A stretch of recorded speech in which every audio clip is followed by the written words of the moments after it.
Defendants. Let me address their allegations. They say that, and they get up here in front of you and they tell you, this is the video of the Tajii 12. It's the capture of the Tajii 12. That's absolutely false.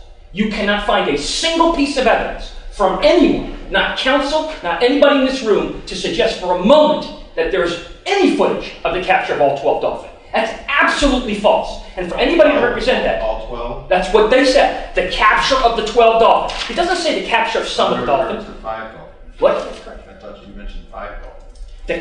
This does not say the capture of 5 dolphins. This is the capture of 12 dolphins. You're pointing okay? to and showing you don't. Okay. You're right.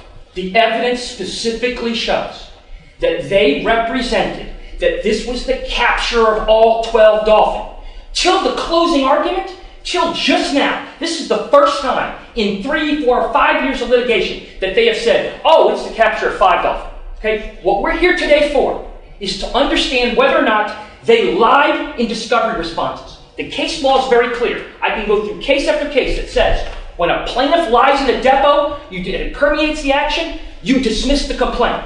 When people engage in misconduct and give you false or improper evidence, dismissal and sanctions are appropriate. And that's on the plaintiff's side. I gave you the Trammell case. It was the actual misediting of a video, giving a video that was not an accurate depiction of the case.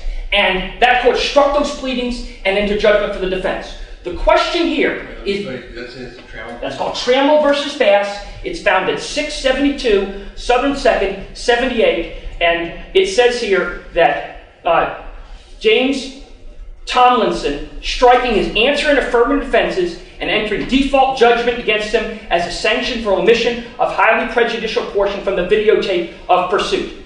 And what this case dealt with is people using improper videotapes. The issue here, they can say whatever... I'm sure I understand. Sure. Everything you're saying is very important.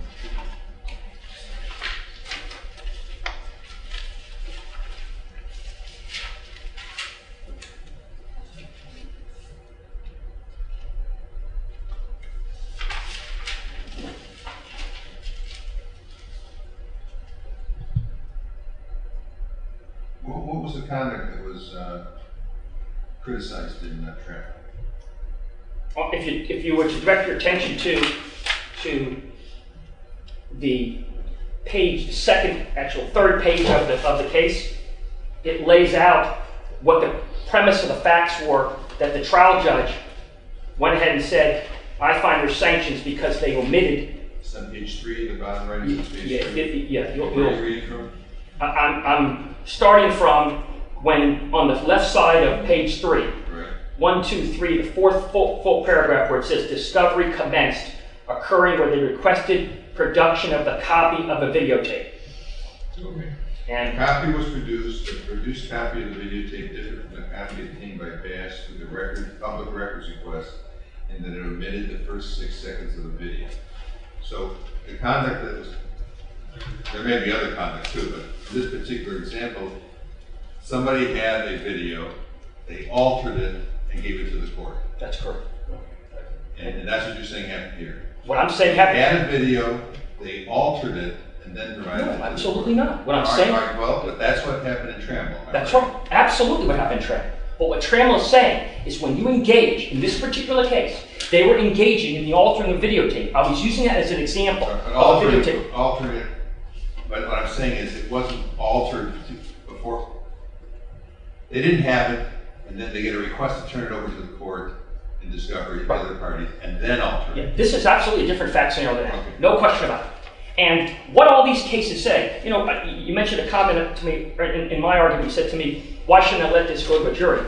If we were to let these things go to a jury, we would never have fraud in the court motions. Because the whole purpose of the fraud in the court motion is to stop having the plaintiff go on entire expeditions for 2 and 3 years now to try to have to uncover what is not true. What is true is that our production requests, they were not bland, they were not generic. They asked, give me the videotape regarding the plaintiff's dolphins. We didn't say, give me every videotape in the world the way they want to characterize it. There's no computer dumps here. Give me the videotape, what did you say? Let me refer specifically, Your Honor, to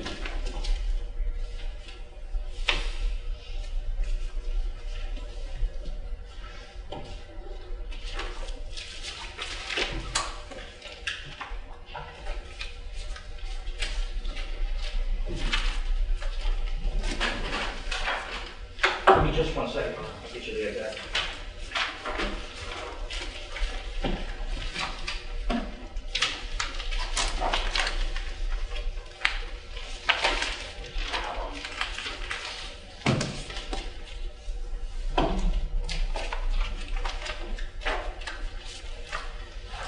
Request for production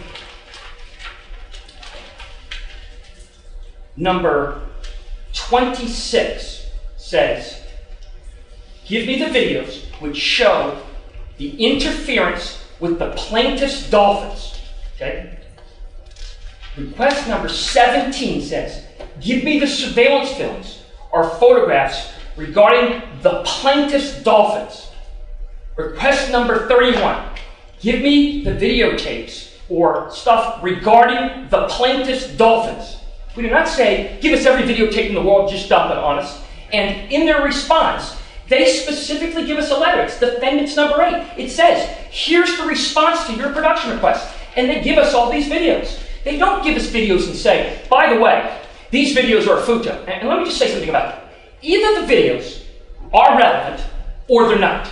If they have nothing to do with this case, and they're really all about futo, then what do? They're giving us fraudulent information and dumping it on us for us to be able to figure that out? Or is it relevant? You can't have it both ways. You can't produce the information, and then when you get confronted and caught, you say, no, that information is totally irrelevant. We never said it had anything to do with your 12 dolphins. We said it had to do with futo. So the information we gave you in response, we were really lying all along, because it really wasn't in response. You can't have it both ways, and you can mix and match. Right, okay, let's say I take everything you say is correct. Let me take off. What's the appropriate sanction? You say dismissal of the case. No, what I'm saying is one of three options. Strike there. Yeah, what I'm saying is one of three options. Not dismissal. Either one, you strike their defenses, certainly their affirmative defenses which claim truth. You strike their defenses and their affirmative defenses. You enter a default or judgment of liability, any one of these.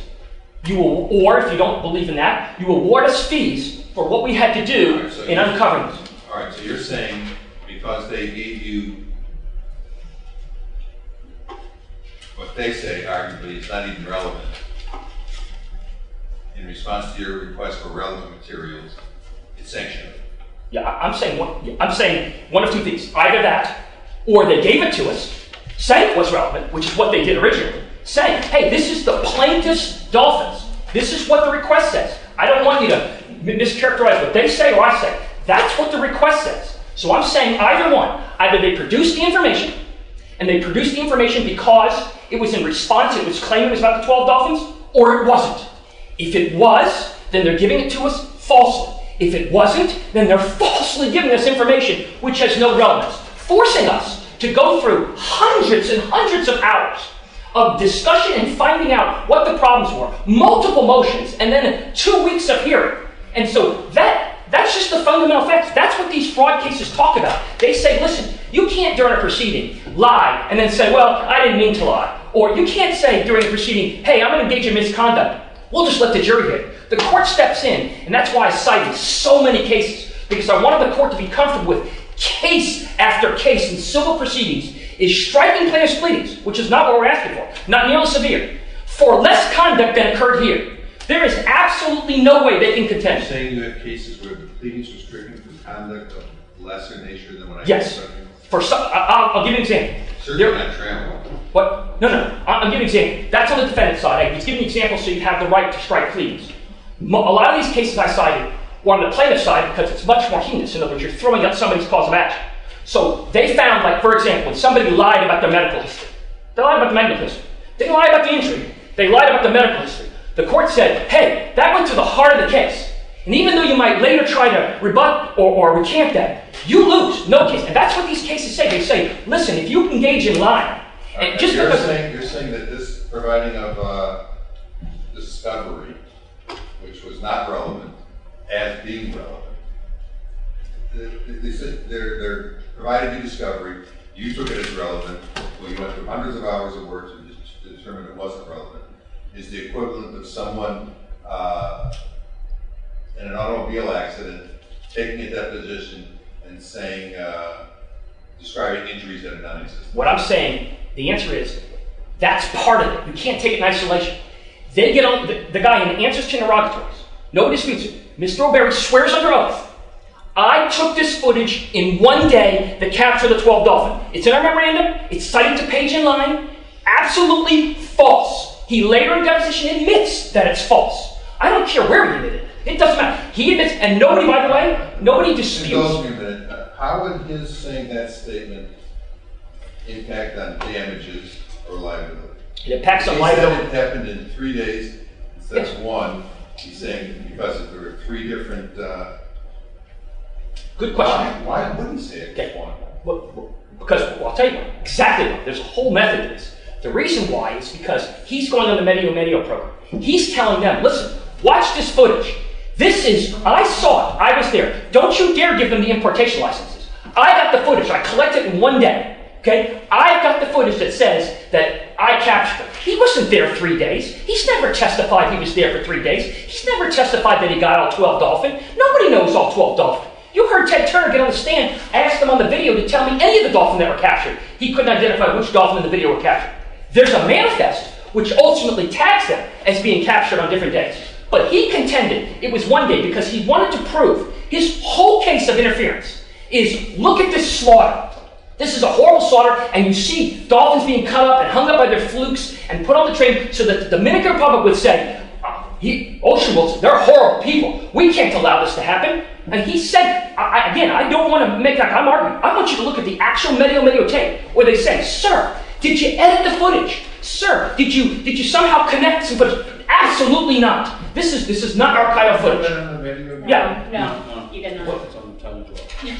I'm sorry. It's Well, make a little of it, because I'm trying to remember what was said at Medio. Okay. Well, I'm still trying to find out, look, if there were if it took 3 days, 3 different harvests or drives, or whatever you want to call it, to obtain all these dolphins, isn't that 3 times worse than it happening in one day? It's absolutely 3 times worse for purposes of the tortious interference. I'm talking about when you think about the concept of these dolphins and the killing and the filtering out to get the 12 that survive and that are sold to Ocean World. Again, it depends on the context. You're absolutely right. In the abstract, 3 different days would be 3 different horrible situations. Here, but I mean, is this just tortious interference with the business relationship? Now, let's say there is tortious, just hypothetically. The issue becomes justification. And wouldn't a 3-day drive, 3 days of drives, 3 independent drives, go to the issue of justification? What I'm getting at it is 3 different drives more heinous than one. it depends on how you look at it. Well, what I'm saying to you is it depends on, in this particular case, we're talking about what they represented to us. We're talking about what they admitted. First saying, hey, there's only one. I understand when we get to trial. It may be tremendously helpful, but in terms of a fraud, you're representing, hey, here's the videos. And he's representing, yes, it was all done on one day. You have to take it in the context of what happened here. What happened here was we asked for production, specific requests, okay? They give us documents, loads of it. They write a letter and even say. But I thought it was clear that what was provided to you was not specific. It was general. You were provided boxes of materials, but it doesn't say this box is in response to request number 1, this box is in request number 3. I would ask you to look at Defendants 8, where they specifically identify the numbers that respond to. But I'd go a step further. Can you say that again? Wait. Look at Defendants number 8. Slow down. Look at Defendants 8. Defendants 8. That is a letter from the defendants specifically itemizing the numbers. Not that school. Okay, sorry. Specifically itemizing the numbers. I'm giving you that as an example. All right, this is a letter from the defendants saying, here are the videos, and they are in response. In response to Right. request number so. You'll see the first, second, and third requests for production. You'll see, I ask you to look at the letter.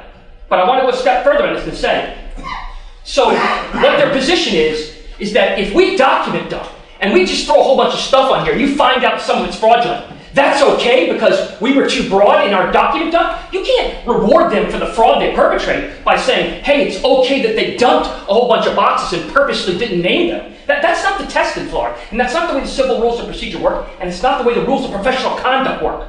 You're supposed to respond to the production requests. They either did, or they didn't. If they're telling you they gave us some harassing stuff that they have no idea what responded to, that would be sanctionable itself. They're not saying that because the evidence shows it to the contrary. But if they did, we wouldn't have to go any further, because that would be absolutely sanctionable. But what they did was they gave us these videos and said, here, the response. And in fact, Judge, I'll go even a step further. We actually did request for reduction on each one of the affirmative defenses. You say you have, you say you have privilege. Please produce the information you have for privilege. We already produced it. Not, oh, it's only this video. Remember, the other videos of Fudo aren't true. You can't just say, we've already produced it, and then get rewarded and say later on when you get caught, oh, Judge, we were just, that's not really what we said. We just dumped everything, and they're just going to have to pick through it because we chose to make it ambiguous. That's not the test rewarding them for being ambiguous, which is not what the point was. Their purpose was to specifically respond to discovery. They lied in the interrogatories. They've lied in testimony. They have misrepresented in this court what actually happened. We've heard that ad nauseum. In closing, I would say, I would encourage you to look at the cases where they actually struck plaintiffs' entire cases for conduct like somebody lying in a depot, which is what he did. Somebody misrepresenting something about injuries, which is what they did. Information, which in this case went to the heart of the case, the collection of the 12 dolphins. The idea that this case is somehow not about the interference of the collection of 12 dolphins is ludicrous and ridiculous. And for the last 5 years, that's all this case has been about. You can talk up and down and say what you think occurred, what fraud occurred. I ask you to look at the actual evidence. I ask you to look at the actual deposition testimony. I ask you to look at the exact memorandum in which we detail each and every one of the allegations. And you determine which ones of those you believe are false and go to the heart of the matter. We believe all of them are. We believe we've shown they are. And we believe this sort of vague, oh, we don't even know what the fraud is not a sufficient defense to the action. And in closing, I would say, as a result of it, ask this court to grant our motion for fraud in court, finding that there were false representations or misleading information given, and then either award sanctions in the form of either striking of the notably false affirmative defenses, striking of the regular defenses they have denied, and or the granting of attorney's fees and costs that are related to this action. And for those reasons, we ask that you grant the motion. Before you sit down, sure. Let me ask you, give me the three most egregious abuses of discovery. Just two or three of the most egregious ones that I would say, or the ones we already talked about. Sure. I would say, if you were to look at their responses to the request for production, these numbered items, okay, sure. Okay, sure. Okay. The following numbers: number 3, number 6, number 17, number 26, number 30, and number 31, as well as the ones that relate that are in the 60s to all of their affirmative defenses, where I say, please provide the evidence supporting, each one of your affirmative defenses. You gave me 1, 2, 3, 4, 5, 6. So I was going to ask you. I'm sorry. Describe the exact conduct. Okay. But I don't want you to do that for 6 of these, and then go on to 2 other. Well, I can tell you those 6, for example, I think I can categorize them fairly. Those 6 relate to requests that we make that say, please give us the information relating to the plaintiff's dolphins, relating to the plaintiff's dolphins or contracts or relationships, relating to the contract. Okay, so those items, and you'll see them, each one are very specific. The second category that I'm just grouping in production are when they alleged a bunch of allegations about truth, we simply did what every lawyer does. We said, please provide us with that information. And in response to that group... All right, going beyond this request to produce, is there anything else? There in the interrogatories, Mr. O'Berry has sworn under oath, in interrogatory number 5, that he filmed the collection of all 12 dolphin on one day in October. We know that to be absolutely false, and he's later admitted that to be the case.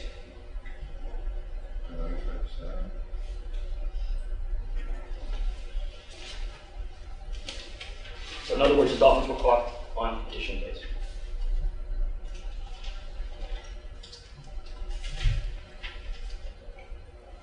The third one you asked for 3 would be if you review the Hoochie Laura show and you watch what Mr. O'Berry is claiming that Mr. Meister and Ocean Roll are doing in capturing the 12 dolphin, you will find that the references that he's talking about are absolutely false.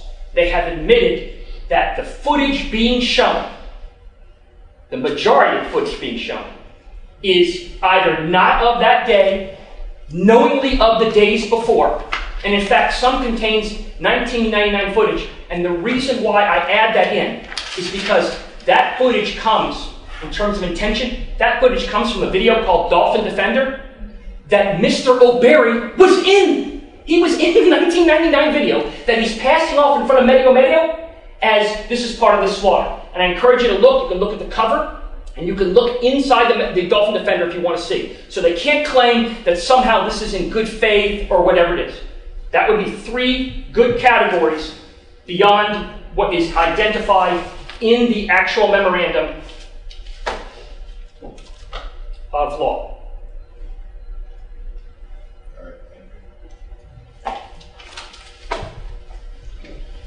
All right. What I want from both sides is a proposed order for the court. I want you to be very specific. For example, I just asked the plaintiffs for the 3 most egregious acts. I mean, I'm not expecting you to have a computer there, but 3, let's say, of the most egregious acts for my consideration. I want those addressed. I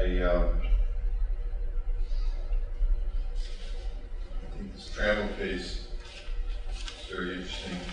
I'll read some of the other, try and read all the other cases you gave me.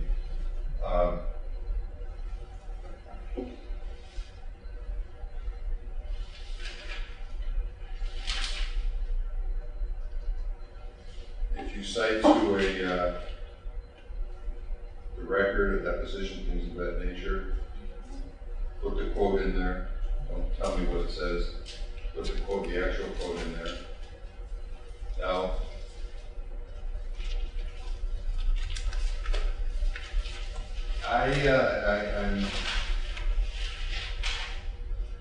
you say I have to make evidentiary findings according to this, in evaluating this.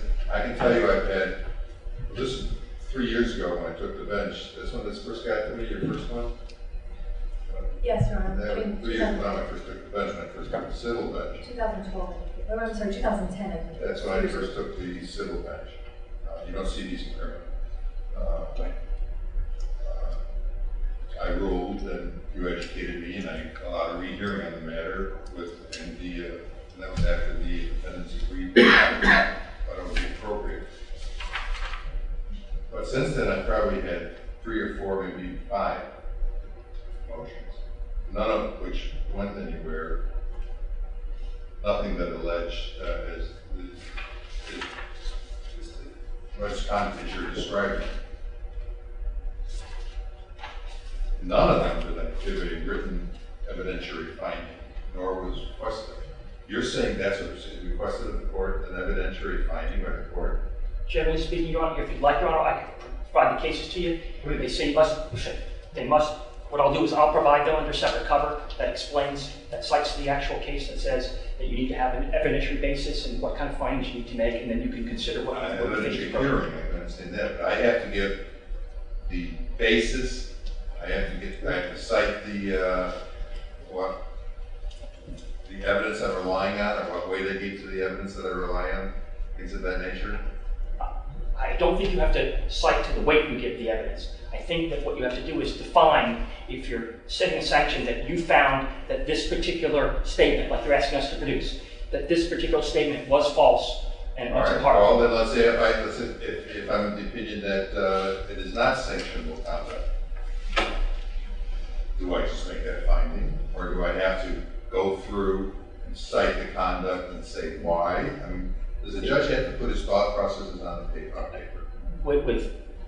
On a motion of this type? I think it's different when you're granting versus denying. When you deny a motion, while I want findings, because it would be a denial to us, I don't find case law that mandates that you define them. It's all obviously instructive for us to know. But on the plaintiff side, what the cases seem to be saying is you must supply the evidentiary basis. You must show, hey, we found, like when you look at the plaintiff's cases, for example, that they dismiss, they say, we found that the plaintiff lied when he failed to tell honestly what his history was. And as a result, we're dismissing this plaintiff's action. But what I'll do is supply those cases so that you can look at them and make your own judgment. I certainly don't want to speak for your honor, but that's typically the way in the civil proceedings, because they want to, on appeal, they want to know what it is that you're finding, evidence supported that. Oh, I know that. Okay. I know that, and many judges have given me advice on that. But I want to know not what they want. I want to know is it required? I'll provide you with that case. I mean, the fourth DCA has been down here visiting us, and they've always told us they want to know our reasons for doing things, so forth and so on. And I try to make that clear. Evidently, on the criminal side, I would make that clear through questions I ask, announcements I make on the record. Because it's usually. I haven't done that here. I've asked some questions in terms of sanctions, what would be appropriate. If I agreed with you, you acknowledge that striking the pleadings would not be appropriate. Am I heard you right? I'm asking for that. You are asking for yes. that? I'm asking. I said, well, let's go back for a moment. I mean, you gave me Trammell, where it talked about forget the discovery request that's cited in our case and what you're claiming is misconduct, but Trammell, they took a video that was public record, spliced out, cut out 7 seconds of the beginning or whatever it was, and submitted that to the court. They took the evidence and altered it, and then provided it to the court.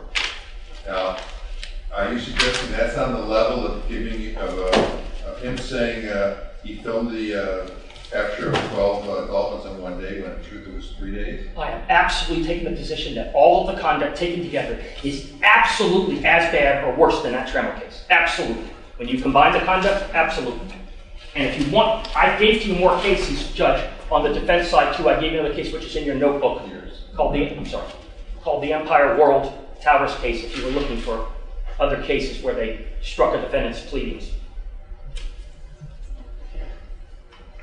The Empire World Towers case is 81. All right, I just want to know your position. Because I think, I'm going to tell you quite frankly, conduct directed to a particular litigation where things are altered, for example, in Trammell. You let me read that. Sure. Make sure I'm not misreading what sure. I did here.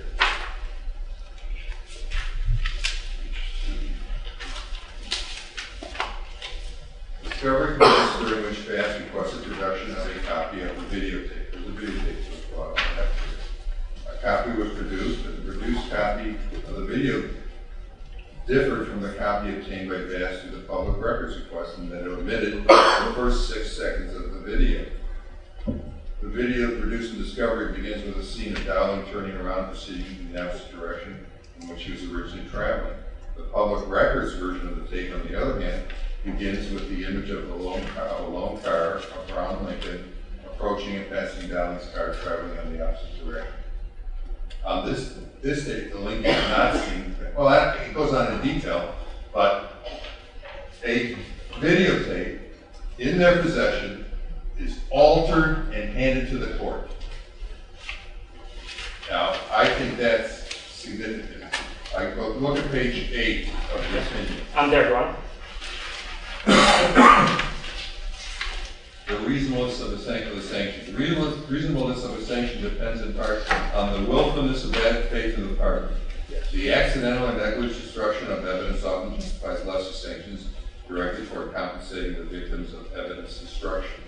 The intentional destruction or alteration of evidence undermines the integrity of the judicial process and accordingly may warrant imposition of the most severe sanction of dismissal of a claim or defense, the striking of pleadings or entry of a default. Now you're saying that in totality, the conduct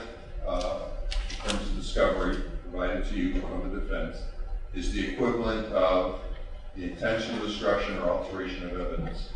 No, let me be precise. In the case, it's talking about that constitutes a fraud in the court. What the court found was two things. I'm saying if there's a fraud in the court, what sanctions are appropriate? Yeah, in my opinion, the sanctions are from the highest, being striking of the pleadings and the affirmative defenses and entering judgment on liability. There's just striking. Let me read a little further. Okay, sure. The most, this is citing the Supreme Court in the United States. Yes. The National Hockey League case. Yes. Or 27 U.S. 639. The most severe in the spectrum of sanctions must be available in appropriate cases, not merely to penalize those whose conduct may be deemed to warrant such a sanction, but to deter those who might be tempted to such conduct in the absence of such a deterrent. Here, this is the important sentence. A drastic sanction that denies the availability of the court's processes is therefore appropriate to one, quote, who defiles the judicial system by committing a fraud on the court. And it cites numerous cases. And, well, it cites Owl versus Mobile Oil Corporation. And the claim dismissed for fraud on the court where a plaintiff attached a bogus agreement to the complaint, manufactured an agreement, created an agreement, and attached it to the complaint, saying that this is the basis of our lawsuit. Manufactured it. And it gives another example where Pope versus Federal Express, action dismissed where plaintiff manufactured alleged note to support claim. Now, I remind you, if I can consider fraud on the court, all of this conduct, well, I'm not committing either way on the issue of fraud on the court. If there is fraud on the court, I'm not even suggesting, well, it sounds like I don't see it as striking pleadings, but having said that, I want to see the record. I want to see your proposed order. I don't want 20 pages, anything near that. I want precise in this proposed order. I think it's very important that you address the defense, that you address the argument. Well, obviously you address the arguments, but those three examples of egregious conduct, I think that should be addressed closely.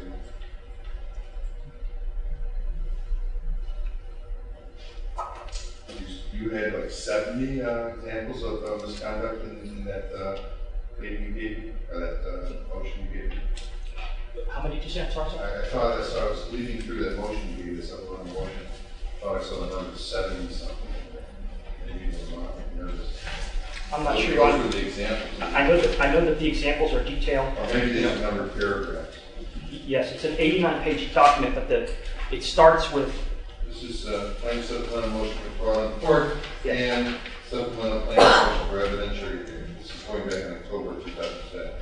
If you look at, it starts on page 8 of the plaintiff's supplemental motion for fraud on the court, is where we start with the answers from defenses. Right. Okay, and then we can just tell them this. All right. And Your Honor, just for the record, we did respond to that motion, so if it will be helpful, I can provide Your Honor a copy of our response. You can give it to me with your proposed order, anything you want, but I think the proposed order should have your heart stolen. All right, anything else? No, Your Honor. What's the status? I mean, if we're going forward, I mean, I asked this before, there's no trial date. I think counsel indicated.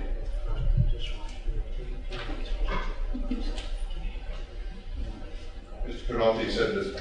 Excuse me. Counsel. I'm sorry. I just was trying to tell you. I know. I'm trying to stop. I apologize. I think you said, soon when we go forward, 6 months of discovery. Yes, sir. Your thoughts on that? At least. Your Honor, we've been in this case for 5 years. I can't imagine what else they need, but. Well, this is it's certainly a good portion of it spent on this here. All right. Again, I haven't decided what I'm going to do. How I'm going to fall on this. I mean, I have my thoughts, but I don't want to hear your proposed order or final commitment.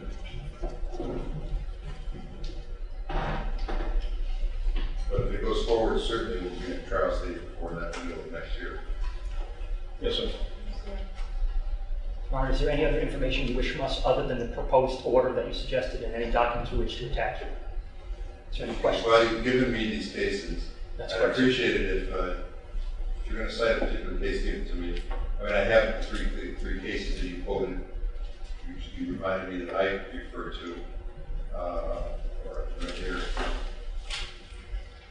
So I must have, you may want to, you have those cases, Bologna at 995 Southern 7526. I'm giving it to you because I thought they were important, so you should be aware of that. Granados at versus there versus at 979 Southern 2nd 1155. And Gravy versus Happy Furniture at 993 Southern 2nd 1014. And you can, they didn't provide, other than Trammell, we didn't get copies of the cases they gave to you, so perhaps you could simply order them to either provide us the citations or copies. I'm happy to provide you with full copies or citations or whatever. Now, you tab these things as about 20 or 30, What I did, Your over Honor? 30. Yep. If What I you're did- citing these in your proposed order, just give me the tab number Okay. rather than doing more cases. Give me the tab number and I'll rely on this list. Okay. How long will it take you to do this? I'm sorry? How long will it take you to do this? 5, 10 days maybe? I mean, 10 enough? 10 enough? 10 is more than enough. All right, 10 working days. Get it to me and then hopefully I'll get it done this week. So, all right. Have a good day. thank you. Thank you, sir.